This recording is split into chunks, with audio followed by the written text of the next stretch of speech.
Saya sambung firman Tuhan minggu yang lalu mengenai menerima kesembuhan dari Tuhan, menerima kesembuhan ilahi dari Tuhan. Tuhan mau menyembuhkan anak-anaknya. Tuhan tidak suka saudara sakit. Tuhan suka saudara sehat. Tuhan tidak suka saudara dalam keberatan. Oleh sebab itu dia mengundang, marilah kamu sekalian yang letih dan berbeban berat, aku memberi sentosa kepadamu. Inilah hati Yesus yang mengasihi saudara, yang mengasihi saya.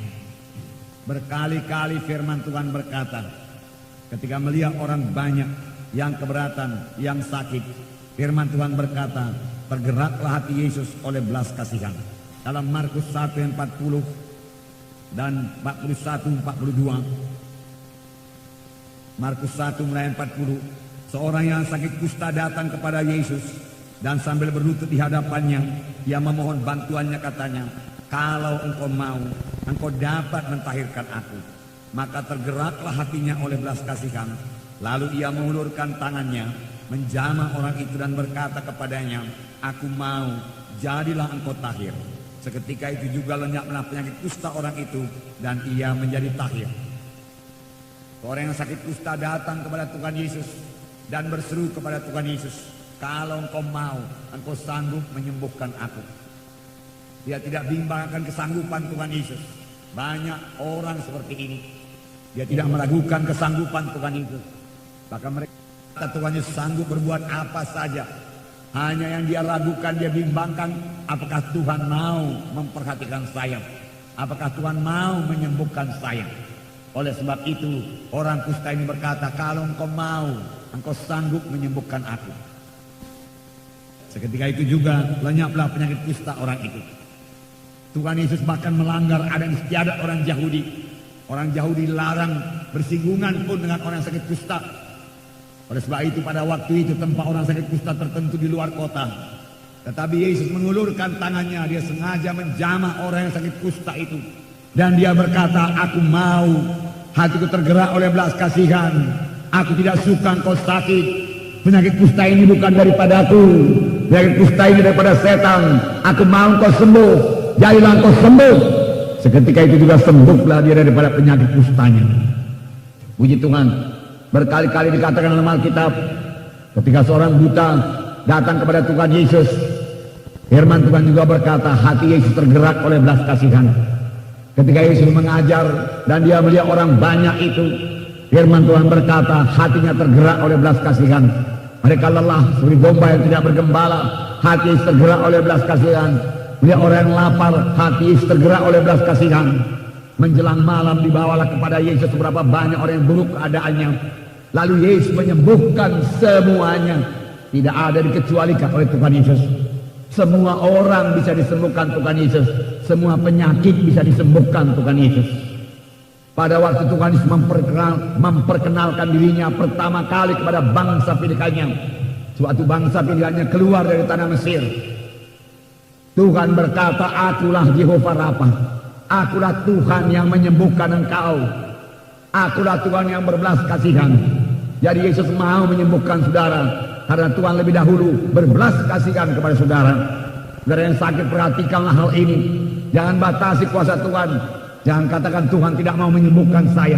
Lebih dahulu hati Tuhan tergerak oleh belas kasihan melihat penderitaan karena penyakit. Tuhan tidak suka manusia ini menderita. Di sorga tidak ada penyakit. Bahkan 70% pelayanan Tuhan Yesus selama dia di bumi ini menyembuhkan penyakit, menyembuhkan penyakit, menyembuhkan penyakit. Dan firman Tuhan berkata, dialah Tuhan yang tidak berubah. Baik kemarin, baik hari ini, sampai selama-lamanya. Dia tidak berubah dalam kuasanya. Dia tetap maha kuasa. Tidak ada penyakit yang terlalu berat kepadanya untuk disembuhkan. Kanker tumor bukanlah perkara yang berat kepada Tuhan. Tuhan mau menyembuhkan dan Tuhan sanggup menyembuhkan. Tetapi tiada persoalan yang terlalu berat yang tidak bisa diselesaikan oleh Tuhan Yesus.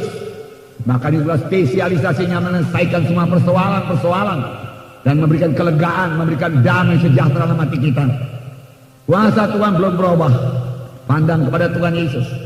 Minggu yang lalu kita juga melihat bahwasanya Tuhan Yesus menyembuhkan untuk mempermuliakan namanya. Dia mau menyembuhkan untuk mempermuliakan namanya. Ketika orang memberitahu kepada Tuhan Yesus mengenai Lazarus yang sakit, Apakah kata Tuhan Yesus? Tuhan Yesus berkata, penyakit ini tidak membawa kepada kematian, tetapi olehnya nama Tuhan dipermuliakan. Bukanlah penyakit Lazarus yang mempermuliakan Tuhan Yesus, tetapi kebangkitan Lazarus, kesembuhan Lazarus lah yang mempermuliakan Tuhan Yesus. Demikian sampai sekarang. Bukan penyakit kita yang mempermuliakan Tuhan. Tidak ada penyakit yang mempermuliakan Tuhan. Kesehatan kita mempermuliakan Tuhan. Kekuatan kita mempermuliakan Tuhan. Kita sanggup menggenapkan amanat agung dalam hidup kita. Itu yang mempermuliakan Tuhan. Berkat Tuhan yang mempermuliakan Tuhan. Berkat Tuhan itu mempermuliakan Tuhan. Puji Tuhan, puji Tuhan. Nah, Tuhan Yesus sendiri berjanji untuk menyembuhkan. Kalau Tuhan berjanji, tentu Dia menggenapkan. Tentu Dia menggenapkan. Adakah seorang di antara kami yang sakit? Buku Yakobus berkata, hendaklah ia memanggil tua-tua sidang, penetua sidang, dan hendaklah mereka itu mendoakannya dan mengurapi dengan minyak. Maka doa yang disertai iman akan menyembuhkan orang itu. Dan kalau ia telah berbuat dosa, maka dosanya akan diampuni. Firman Tuhan jelas mengatakan demikian. Panggillah tua-tua sidang, doakan dan urapi dengan minyak, maka aku akan menyembuhkan. Tuhan berkata, itu janji Tuhan.